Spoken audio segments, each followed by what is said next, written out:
De hoje, dia 9, o condutor do veículo Voyage branco envolvido no acidente na extensão da BR-060, predominada Avenida Retirada da Laguna. O senhor B.S., 19 anos, juntamente com seu advogado, se apresentou na Delegacia de Polícia Civil de Nioaque por volta das 16 horas e 30 minutos desta segunda-feira. Vamos ouvir agora a doutora Joilce Silveira Ramos, delegada de Polícia Civil de Nioaque. Bem, amigos do site Nioaque Fotos, estamos aqui com a doutora Joilce Silveira Ramos, delegada titular da Delegacia de Polícia Civil de Nioaque. Doutora, o condutor se apresentou, qual foi a versão dele do fato acontecido no dia 8, às 0 horas e 50 minutos, onde tirou a vida de um jovem? A versão dele é que ele estava indo para um aniversário, numa chácara, acompanhado da namorada dele no veículo. Quando ele estava subindo, chegando uns 400 metros próximo ao trevo, ele avistou na esquina um motociclista parado, aguardando para entrar na via preferencial, que é a via dele. Isso, a alegação dele. Que esse motociclista estava com os faróis apagados e na próxima quadra um ônibus entrou, fez a conversão e veio em direção a ele.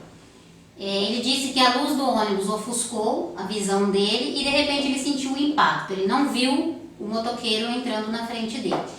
Com o impacto, disse que não freou, depois eu vou fazer os comentários sobre isso. Ele parou, desceu, viu que a vítima já estava morta, viu uma pessoa morta no chão, imaginou que fosse aquele motociclista que entrou na frente dele.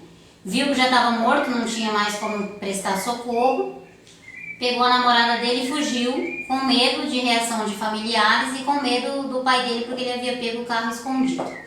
Ele parou numa residência, avisou essa pessoa que ele tinha atropelado alguém, que tinha alguém morto lá para acionar a polícia e foi embora. E depois ele procurou um advogado e já avisou que gostaria de se apresentar. Essa foi a versão apresentada por ele. As provas que a gente tem nos autos são totalmente contrárias ao que ele falou aqui na delegacia.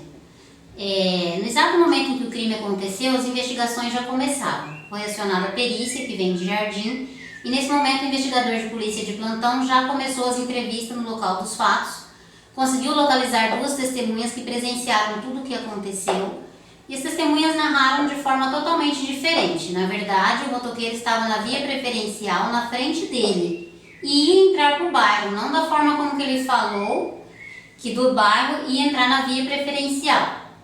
As testemunhas disseram que ele estava acompanhado de um amigo num carro preto, um Fusion, e estavam tirando racha, estavam em altíssima velocidade, um do lado do outro.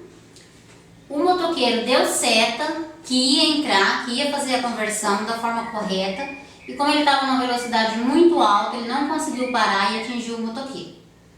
As testemunhas disseram ainda que se ele não atingisse o motoqueiro, o outro veículo iria atingir, porque estava na via totalmente contrária, tirando racha junto com ele.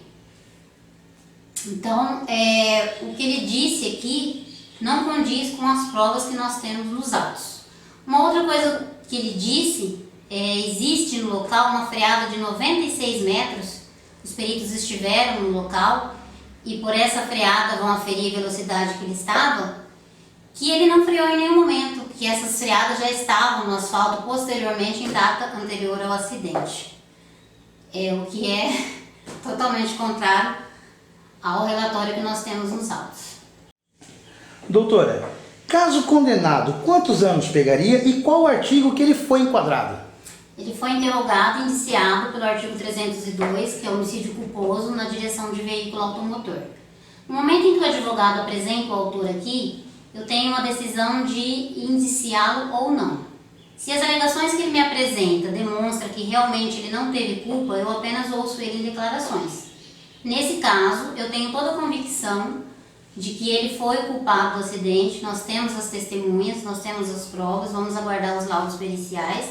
Essas testemunhas já foram entrevistadas, já tem nos autos o que elas relataram, restam apenas colhermos os depoimentos, mas o que ela disse ao policial já está nos autos. Então nós já temos a prova e eu já tenho a convicção de que ele foi o culpado da morte desse menino. Só para esclarecer mais uma vez os nossos telespectadores, então já existem testemunhas que praticamente disseram que estava havendo um racha naquela pista. Que estava tendo um racha e que o motoqueiro deu sinal para entrar. No interrogatório dele, na versão dele, ele disse que a moto, inclusive, estava com todos os faróis apagados. Sendo que, no momento em que o policial chegou lá, a moto, mesmo toda quebrada, ainda estava com o farol ligado.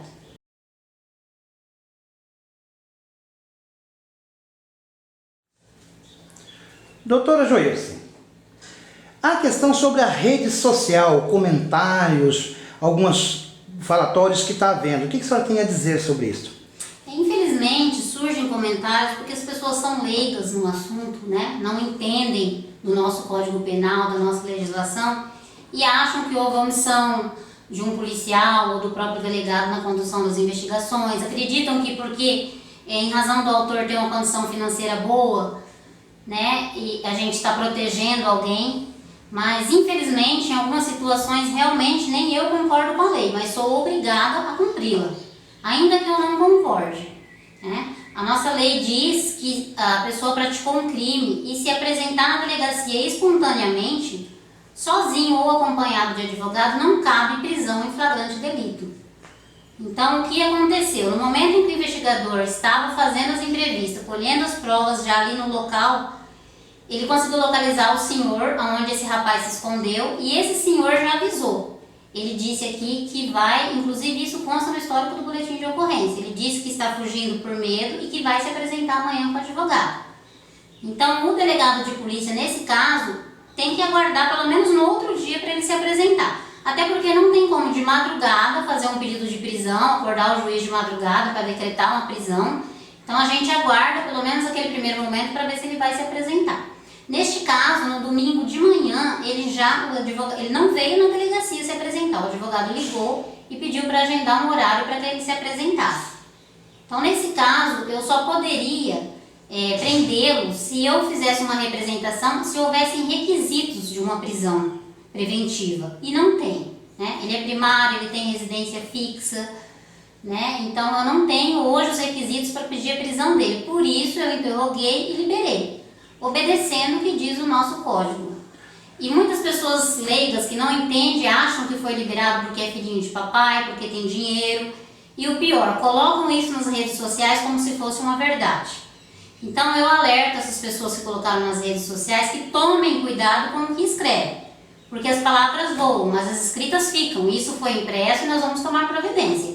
Porque a partir do momento que você diz que a polícia não fez o trabalho correto, quando ela fez, você está praticando crime de calúnia contra funcionário público nos exercícios das funções. Então eu vou ler todos esses comentários do Face, das redes sociais, e se eu verificar que ali está denotando que a autoridade policial, que os próprios policiais não fizeram um trabalho íntegro e honesto, eu vou tomar providência contra as pessoas que escreveram isso. Porque o trabalho foi feito da forma mais íntegra possível.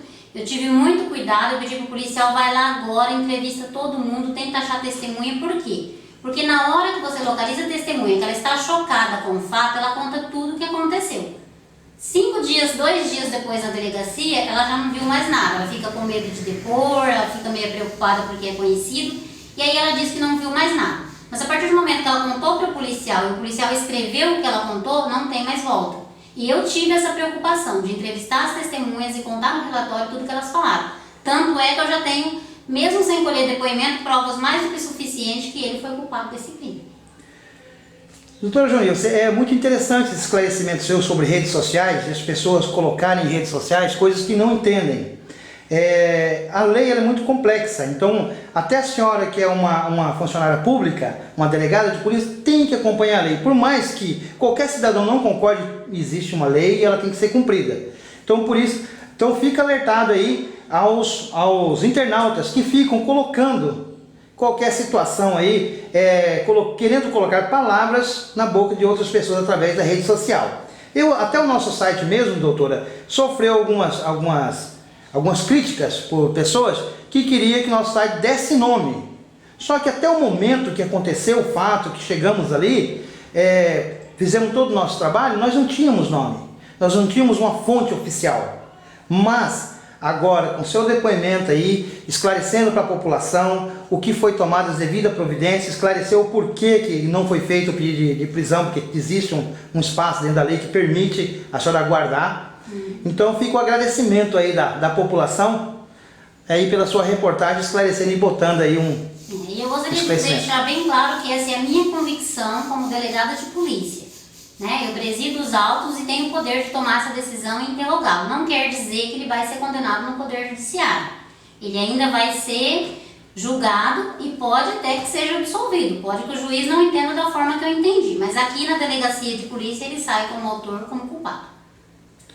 Ok, telespectador e internautas, falamos aí com a doutora Jonilce Silveira Ramos, delegada titular da Delegacia da Polícia Civil de Nioaque, prestando aí mais uma vez um trabalho íntegro, claríssimo, e as portas da delegacia estão abertas para qualquer cidadão da população aí que se sentir lesado, ou mesmo quiser um dia vir bater um papo com ela aqui, ela está pronta aí a atender a qualquer cidadão. Obrigado, doutora Jonilce. Com certeza, a Polícia Civil está aqui para servir e proteger.